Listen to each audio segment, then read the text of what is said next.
ओशो रजनीश कहते हैं, हम जो भी थोड़ा काम कर लेते हैं उसका ढिंढोरा पीटने लगते हैं। हमारी जिंदगी का एक अजीब सच है। कोई छोटी सी मदद कर दी, कोई छोटा सा उपकार किया और तुरंत लोगों को बताने लगते हैं कि हमने क्या किया। लेकिन यह ढिंढोरा पीटना सच में क्या दर्शाता है? ओशो कहते हैं, इसका मतलब साफ है। वह काम हमारे लिए कर्तव्य नहीं था, वह सौदा था। हम उसमें आनंद नहीं पा रहे थे, हम उसमें किसी तरह का लेन देन कर रहे थे। हमने किया, इसलिए लोगों ने मुझे देखा, सराहा। कर्म के पीछे भी हम अपना फायदा खोज रहे थे। लेकिन सच्चा कर्तव्य ऐसा नहीं होता। लाओ त्से कहते हैं, कर्तव्य वह है जिसे शांति से किया जाए, जिसमें किसी तरह का प्रचार या नाम लेने की इच्छा न हो। सच्चा ज्ञानी व्यक्ति ऐसा करता है। वह अपना काम करता है और फिर चुपचाप हट जाता है। इतना चुपचाप कि किसी को पता भी नहीं चलता कि यह काम उसने किया। और अक्सर तो ऐसा होता है कि उसका श्रेय कोई और ले जाता है।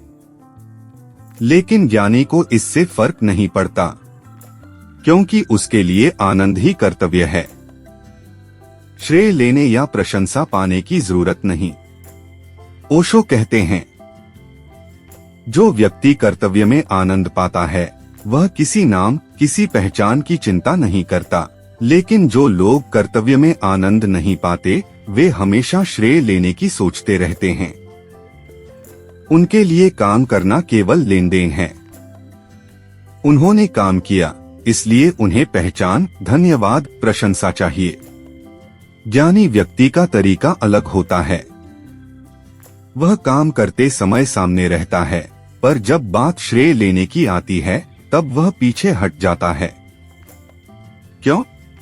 क्योंकि उसके लिए जीवन सिर्फ कर्तव्य और आनंद का खेल है, नाम और प्रसिद्धि का नहीं। जब हम इस विचार को समझ लेते हैं तो हमारा जीवन हल्का और शांत हो जाता है।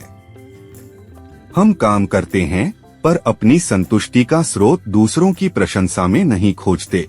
हमारा आनंद काम करने में है, काम पूरा करने में, कर्तव्य निभाने में। सोचिए, अगर हम हर काम के बाद दूसरों की तारीफ या श्रेय की उम्मीद छोड़ दें तो हमारा जीवन कितना सहज और आनंदपूर्ण बन जाएगा। काम तो वैसा ही होगा, पर तनाव और लालसा से मुक्ति मिल जाएगी। तो याद रखिए, कर्तव्य में आनंद ही असली पुरस्कार है। जो आनंद अपने आप में पूरा है उसे किसी की तारीफ या पहचान की जरूरत नहीं। कृपया मेरे चैनल मोटिव MKK को लाइक और सब्सक्राइब करें।